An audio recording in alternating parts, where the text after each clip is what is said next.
Isaías, capítulo 65.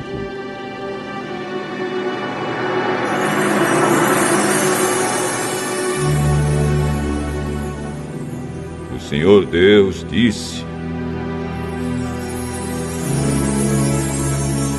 eu estava pronto para atender o meu povo, mas eles não pediram a minha ajuda. Estava pronto para ser achado, mas eles não me procuraram. A um povo que não orou a mim, eu disse: estou aqui, estou aqui. O dia inteiro eu abri os braços, pronto para receber um povo rebelde, um povo que anda no caminho do mal, seguindo sempre os seus próprios caprichos. Essa gente vive me provocando abertamente. Eles oferecem sacrifícios em jardins sagrados e queimam incenso sobre altares pagãos. Eles vão aos cemitérios para consultar os mortos e passam as noites em lugares desertos para receber visões. Comem carne de porco e enchem os seus pratos de comida impura.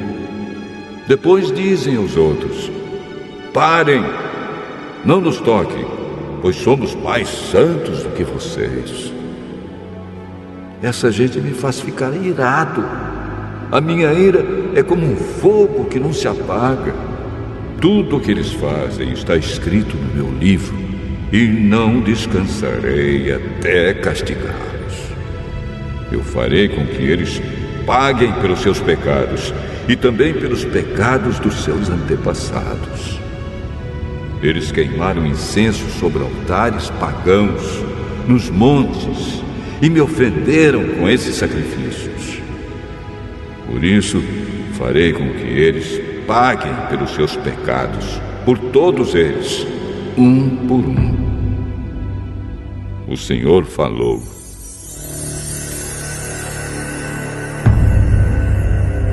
O Senhor diz: quando alguém encontra algumas uvas cheias de suco numa parreira, diz: não vamos destruí-las, pois o vinho que fizermos com elas será uma bênção para nós. Assim também, por amor dos meus servos, eu não destruirei todo o meu povo. Farei com que os descendentes de Jacó e o povo da tribo de Judá tenham muitos descendentes, e com que sejam donos da minha terra. O meu povo escolhido será dono da terra prometida e sempre viverá nela. E, se o meu povo procurar fazer a minha vontade, a planície de Saron servirá de pasto para suas ovelhas, e o seu gado pastará no vale da desgraça. Mas alguns de vocês se afastam de mim, desprezam o meu monte santo e fazem ofertas de comida e de vinho a Gade e a Mene, os deuses da sorte e do destino. Pois então o destino de vocês será morrer à espada. Eu farei com que todos fiquem de joelhos para serem mortos. Pois eu os chamei, mas vocês não responderam. Eu lhes falei, mas vocês não deram atenção. Pelo contrário, fizeram o que me desagrada, escolheram coisas que me aborrecem.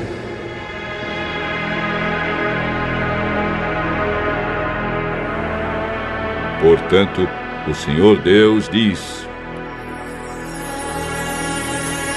aqueles que me servem terão comida e bebida, mas vocês passarão fome e sede.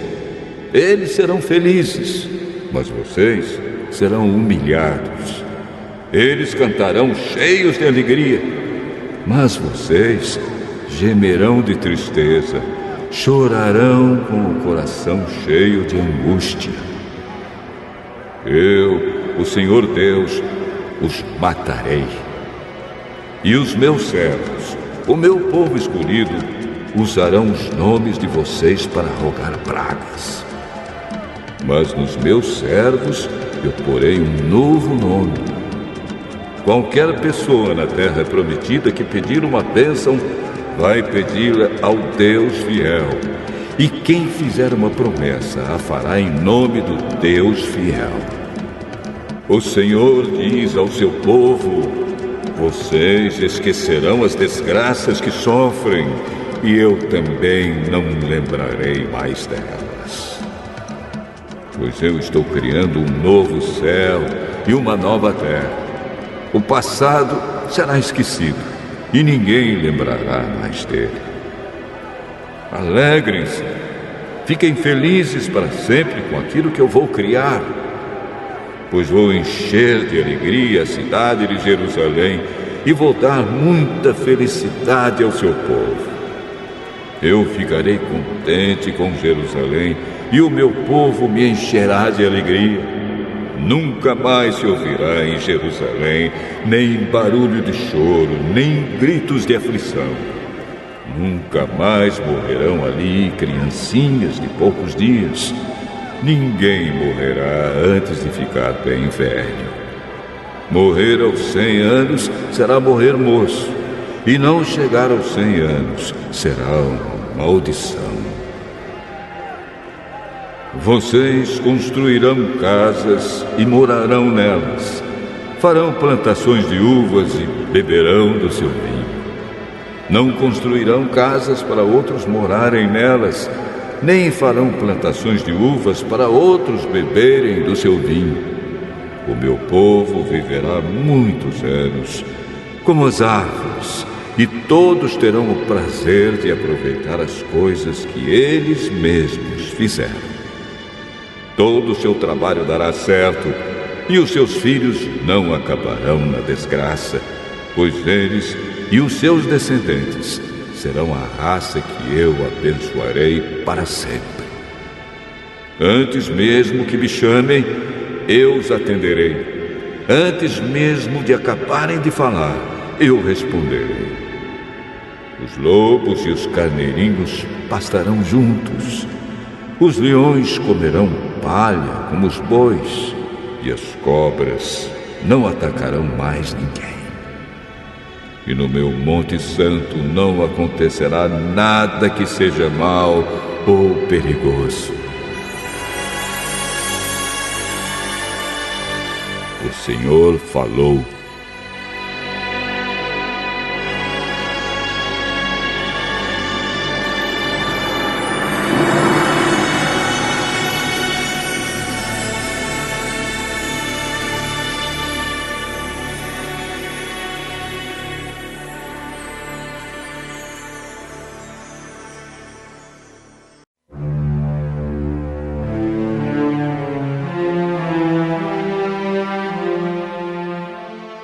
Isaías, capítulo 66.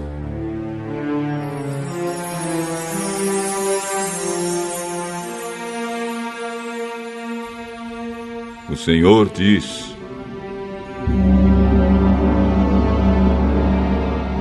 o céu é o meu trono, e a terra é o estrado onde descanso os meus pés.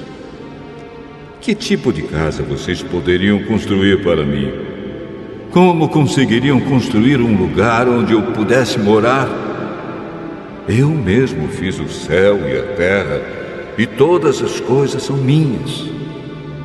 Mas eu cuido dos pobres e dos arrependidos, dos que me temem e obedecem às minhas leis. Porém, há pessoas que matam um touro para oferecer em sacrifício e matam também um homem.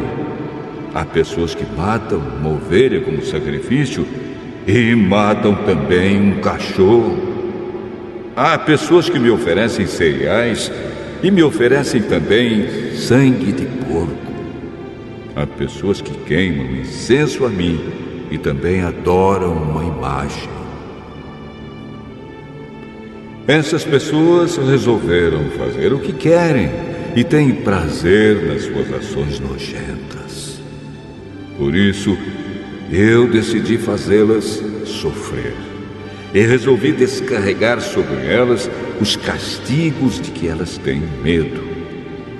Pois eu chamei, mas ninguém respondeu. Falei, mas ninguém me deu atenção. Pelo contrário, fizeram o que me desagrada, escolheram coisas que me aborrecem.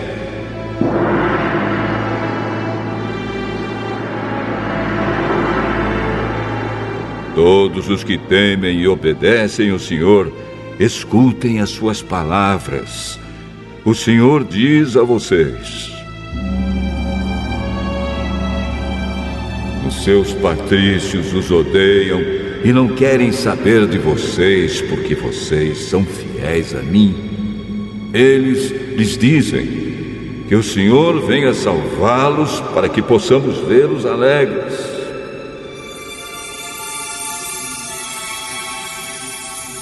Pois essas pessoas vão ficar envergonhadas. Escutem o forte barulho na cidade, o barulho que há no templo. É o barulho de Deus, o Senhor, castigando seus inimigos como eles merecem. Será que uma mulher dá à luz antes de sentir dores de parto? Será que pode dar à luz um filho sem sofrer? Quem já ouviu falar de uma coisa assim?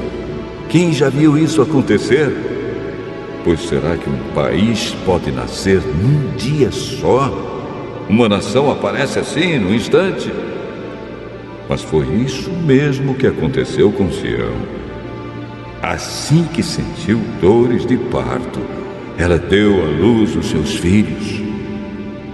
Sou eu quem faz vir as dores de parto. Será que eu não vou deixar que os filhos nasçam?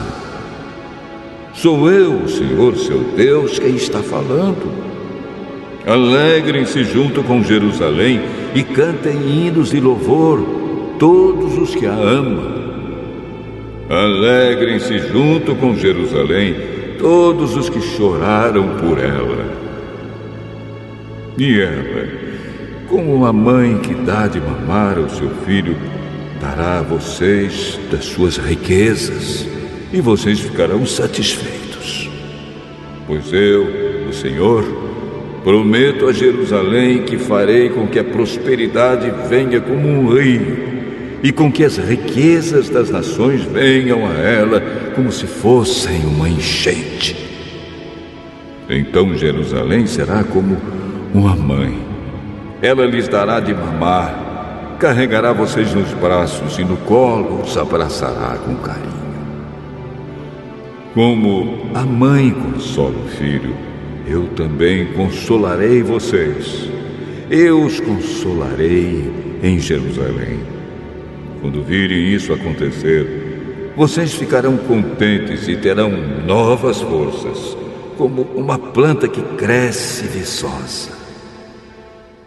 Vocês ficarão sabendo que eu, o Senhor, cuido dos meus servos, mas, quando fico irado, castigo os meus inimigos. O Senhor Deus virá no meio do fogo. Os seus carros de guerra são como uma forte ventania. Ele virá descarregar sobre os inimigos a sua ira furiosa e as chamas de fogo do seu castigo. Com o fogo e com a espada, o Senhor vai castigar o mundo inteiro e matar muitos dos seus moradores. O Senhor diz: existem pessoas que se purificam com cerimônias religiosas para entrar nos jardins sagrados junto com o sacerdote que vai no meio delas. Além disso, essas pessoas comem carne de porco, ratos e outras comidas impuras. Elas serão mortas, pois eu sei o que elas fazem e o que pensam. Eu virei para juntar todas as nações e todos os povos. Eles virão e verão o brilho da minha glória. Eu porei no meio deles um sinal da minha autoridade. E dos que ficarem vivos depois do meu julgamento, Enviarei alguns para as nações mais distantes, onde nunca se ouviu falar da minha fama, nem foi visto o meu poder. Eu os enviarei até a Espanha, a Líbia e a Lídia, países onde há ótimos atiradores de flechas. Irão também para Tubal e para a Grécia. Em todas essas nações, eles anunciarão o meu grande poder e trarão de volta todos os patrícios de vocês como uma oferta para mim. Eles virão até o meu Monte Santo em Jerusalém, montados em cavalos, mulas e camelos, e trazidos em carretas e carroças.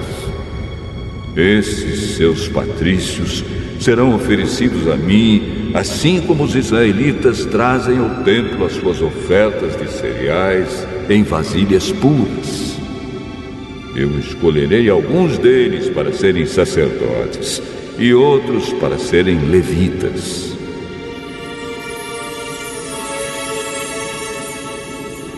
O Senhor Deus diz: assim como o novo céu e a nova terra que eu vou criar durarão para sempre pelo meu poder, assim também durarão os nomes de vocês, e vocês sempre terão descendentes. Em todas as festas da lua nova e em todos os sábados, pessoas de todas as nações virão me adorar no templo. Depois sairão da cidade e verão os corpos daqueles que foram mortos por terem se revoltado contra mim. Os vermes que os devoram nunca morrerão, e o fogo que os queima nunca se apagará. Todos terão nojo deles. Eu, o Senhor, falei.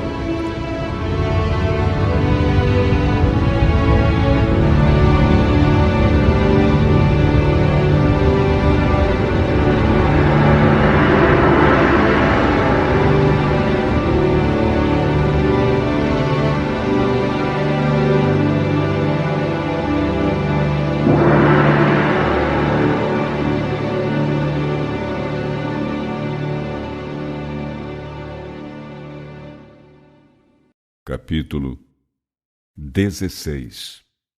A canção de Judite. Judite começou a cantar uma canção de louvor em frente do povo, e todos eles cantaram com ela.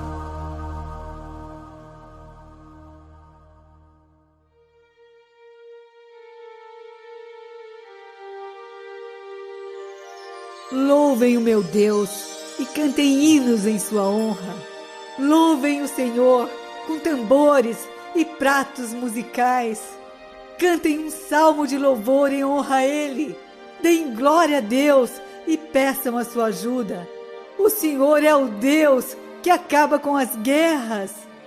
Ele me salvou das mãos dos meus inimigos e me trouxe de volta para o acampamento do meu povo. Das montanhas do norte vieram os assírios, milhares e milhares de guerreiros. Os soldados encheram os vales, os cavaleiros cobriram as montanhas, ameaçaram incendiar o meu país, matar os meus rapazes à espada, esmagar as minhas criancinhas no chão, levar embora as minhas crianças e fazer das minhas moças prisioneiras. Mas por meio de uma mulher, o Deus Todo-Poderoso os fez fracassar. O comandante deles não foi morto por um soldado. Não foi por um gigante que o atacou. Não foi um homem forte que o matou. Foi Judite, a filha de Merari. Com a sua beleza, ela o derrotou. Para trazer a vitória aos israelitas aflitos, ela tirou a sua roupa de luto, passou óleo perfumado no rosto, prendeu os cabelos com o diadema e vestiu um vestido de linho para conquistar o comandante. Ele ficou encantado com as suas sandálias e a sua beleza conquistou seu coração. Aí, o sabre cortou fora a cabeça dele. A coragem de Judite espantou os persas. A sua bravura fez os medos tremerem.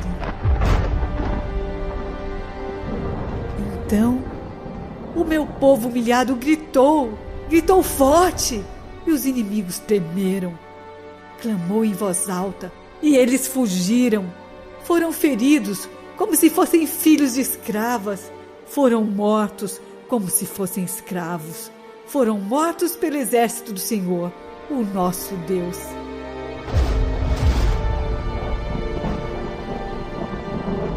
Cantarei um novo hino ao meu Deus. Tu és grande e glorioso, ó Senhor. A tua força é maravilhosa e nunca és derrotado. Que todas as tuas criaturas te sirvam. Tu deste ordem e todas elas começaram a viver. Enviaste o teu Espírito e ele as formou. Ninguém pode deixar de obedecer a tua ordem.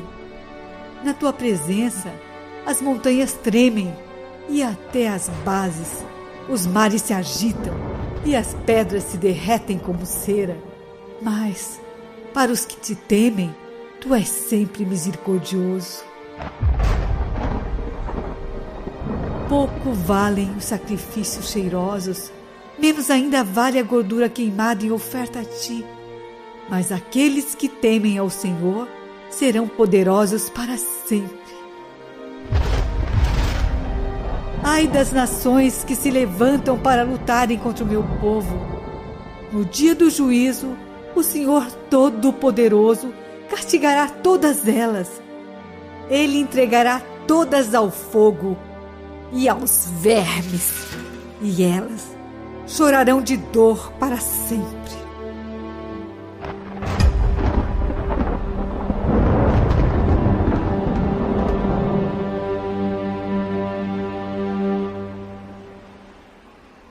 O fim da história de Judite.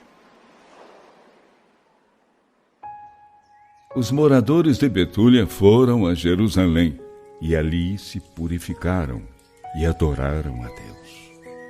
Eles apresentaram no templo os seus sacrifícios a serem completamente queimados, as ofertas feitas de livre e espontânea vontade e as outras ofertas. Judite entregou a Deus todos os bens de Holofernes que ela havia recebido do povo. E também dedicou ao serviço de Deus o mosquiteiro que ela havia tirado da cama de Holofernes. Durante 3 meses, o povo continuou a comemorar a vitória com festas em frente do templo de Jerusalém, e Judite ficou ali com eles. Quando terminaram os festejos, todos voltaram para casa, e Judite voltou para Betúlia e continuou morando na mesma casa. Durante toda a sua vida, ela foi famosa no país inteiro. Muitos homens quiseram casar com ela, mas ela não casou de novo depois da morte de Manassés, o seu marido. A fama de Judite continuou a crescer e ela ficou morando na casa que o marido tinha deixado para ela. Antes de morrer, ela deu liberdade à sua escrava e repartiu seus bens entre os seus próprios parentes e também entre os parentes mais chegados de Manassés. Judite morreu em Betúlia, aos 125 anos de idade, e foi sepultada no túmulo de Manassés. Durante 7 dias, os israelitas choraram a sua morte. Enquanto Judite estava viva, e durante muito tempo depois da sua morte, ninguém ameaçou o povo de Israel.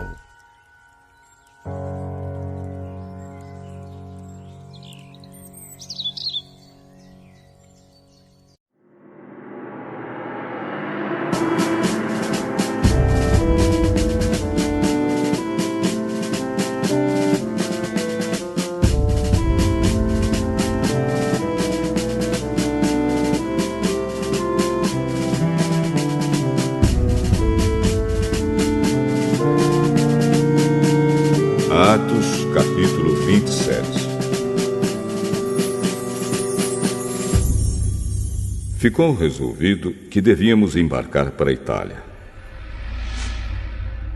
Então entregaram Paulo e os outros presos a Júlio, um oficial romano que era do batalhão chamado Batalhão do Imperador. Nós embarcamos no navio da cidade de Adramítio, que estava pronto para navegar para os portos da província da Ásia. E assim começamos a viagem. Aristarco, um macedônio da cidade de Tessalônica, estava conosco. No dia seguinte, chegamos ao porto de Sidom. Júlio tratava Paulo com bondade e lhe deu licença para ir ver os seus amigos e receber deles o que precisava. Depois de sairmos de Sidom, navegamos ao norte da ilha de Chipre, a fim de evitar os ventos que estavam soprando contra nós. Atravessamos o mar em frente ao litoral da região da Cilícia e província da Panfilha. E chegamos a Mirra, uma cidade da província da Lícia. Ali, um oficial romano encontrou um navio da cidade de Alexandria que ia para a Itália e nos fez embarcar nele. Navegamos bem devagar, vários dias, e com grande dificuldade chegamos em frente da cidade de Cnido. Como o vento não nos deixava continuar naquela direção, passamos pelo Cabo Salmona da ilha de Creta e seguimos pelo lado sul daquela ilha, o qual é protegido dos ventos. Assim fomos navegando bem perto do litoral. E ainda com dificuldade, chegamos a um lugar chamado Bons Portos, perto da cidade de Lazéia. Ficamos ali muito tempo. E tornou-se perigoso continuar a viagem, porque o inverno estava chegando. Então Paulo avisou: homens, estou vendo que daqui para diante a nossa viagem será perigosa. Haverá grandes prejuízos, não somente com o navio e com a sua carga, mas também haverá perda de vidas.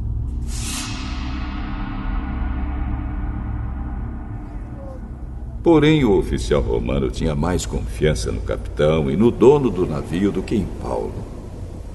O porto não era bom para passar o inverno. Por isso, a maioria achava que devíamos sair dali e tentar chegar a Fênix. Essa cidade é um porto de Creta, que tem um lado para o sudoeste e o outro para o noroeste.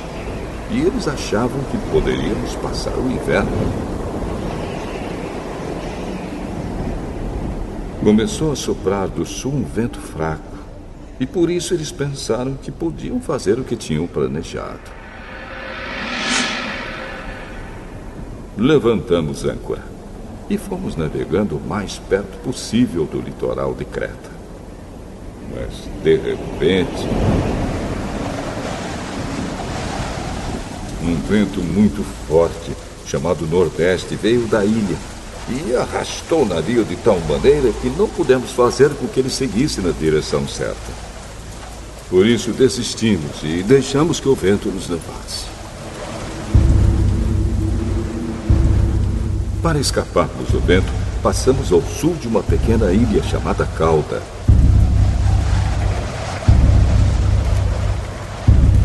Ali, com muita dificuldade, conseguimos recolher o bote do navio.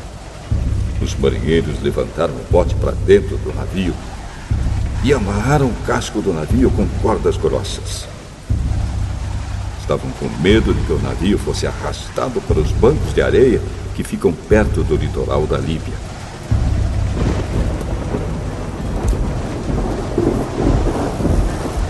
Então desceram as velas e deixaram que o navio fosse levado pelo vento. E a terrível tempestade continuou.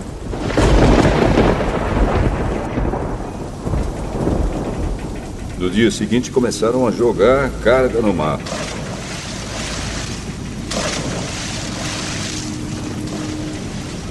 E no outro dia, os marinheiros com as próprias mãos jogaram no mar uma parte do equipamento do navio.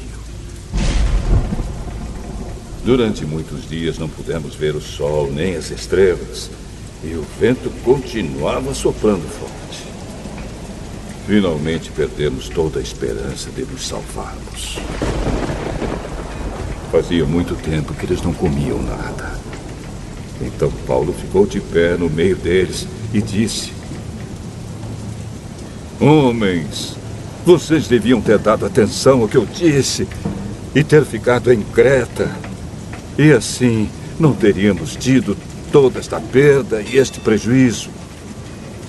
Mas agora peço que tenham coragem. Ninguém vai morrer. Vamos perder somente o navio. Digo isso porque na noite passada, um anjo do Deus a quem pertenço e sirvo apareceu a mim e disse: Paulo, não tenha medo. Você precisa ir até a presença do imperador. E Deus, na sua bondade, já lhe deu a vida de todos os que estão viajando com você. Por isso, homens, tenham coragem.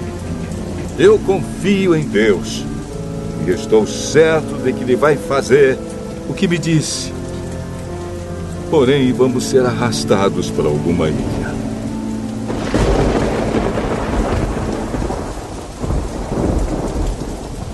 Duas semanas depois, à noite, continuávamos sendo levados pela tempestade no mar Mediterrâneo. Mais ou menos à meia-noite, os marinheiros começaram a sentir que estávamos chegando perto de terra. Então jogaram no mar uma corda com um peso na ponta e viram que a água ali tinha 36 metros de fundura.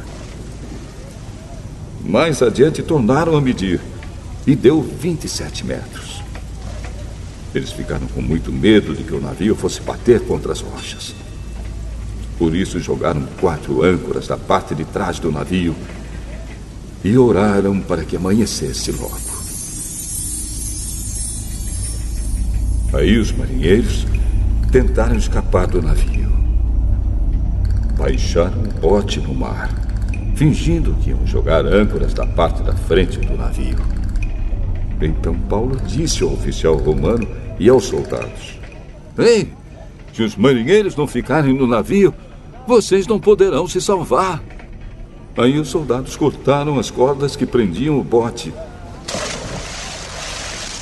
e o largaram no mar.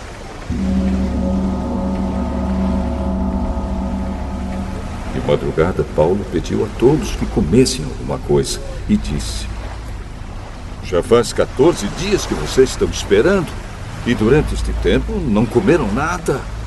Agora, comam alguma coisa, por favor. Vocês precisam se alimentar para poder continuar vivendo, pois ninguém vai perder nem mesmo um fio de cabelo.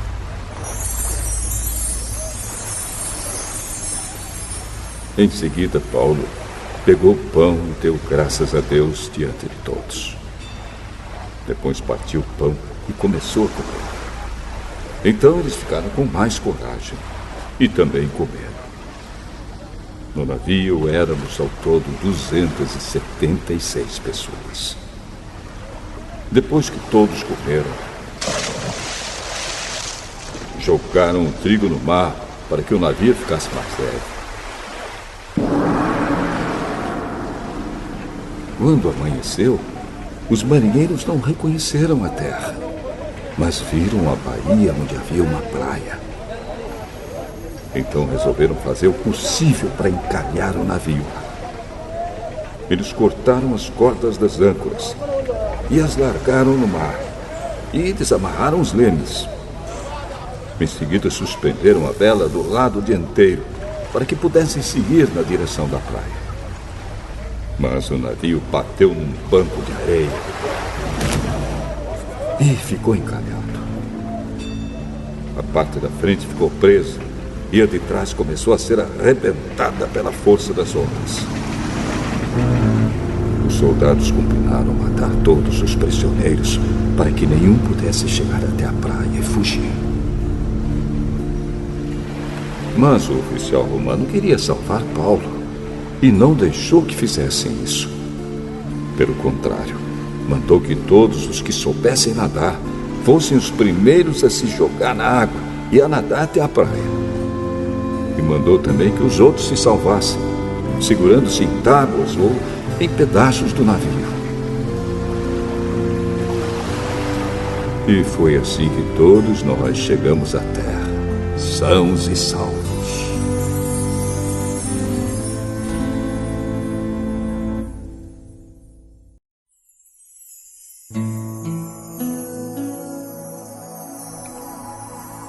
Salmo 103, de Davi. Ó Senhor Deus, que todo o meu ser te louve, que eu louve o Santo Deus com todas as minhas forças. Que todo o meu ser louve o Senhor e que eu não esqueça nenhuma das suas bênçãos. O Senhor perdoa todos os meus pecados e cura todas as minhas doenças. Ele me salva da morte e me abençoa com amor e bondade. Ele enche a minha vida com muitas coisas boas. E assim eu continuo jovem e forte como a águia. O Senhor Deus julga a favor dos oprimidos e garante os seus direitos. Ele revelou seus planos a Moisés e deixou que o povo de Israel visse os seus feitos poderosos. O Senhor é bondoso e misericordioso, não fica irado facilmente e é muito amoroso. Ele não vive nos repreendendo e a sua ira não dura para sempre. O Senhor não nos castiga como merecemos, nem nos paga de acordo com os nossos pecados e maldades. Assim como é grande a distância entre o céu e a terra, assim é grande o seu amor por aqueles que o temem. Quanto o Oriente está longe do Ocidente, assim ele afasta de nós os nossos pecados. Como um pai trata com bondade os seus filhos, assim o Senhor é bondoso para aqueles que o temem. Pois Ele sabe como somos feitos. Lembra que somos pó.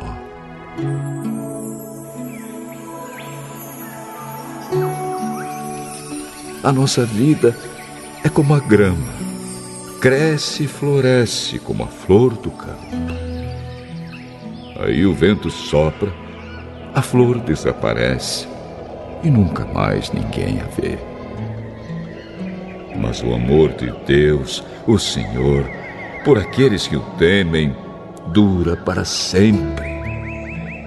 A sua bondade permanece, passando de pais a filhos, para aqueles que guardam a sua aliança e obedecem fielmente aos seus mandamentos. O Senhor Deus colocou o seu trono bem firme no céu. Ele é rei e domina tudo. Louvem o Senhor, fortes e poderosos anjos, que ouvem o que Ele diz, que obedecem os seus mandamentos. Louvem o Senhor, todos os anjos do céu, todos os seus servos que fazem a sua vontade. Louvem o Senhor, todas as suas criaturas, em todo lugar onde Ele reina. Que todo o meu ser te louve, ó Senhor.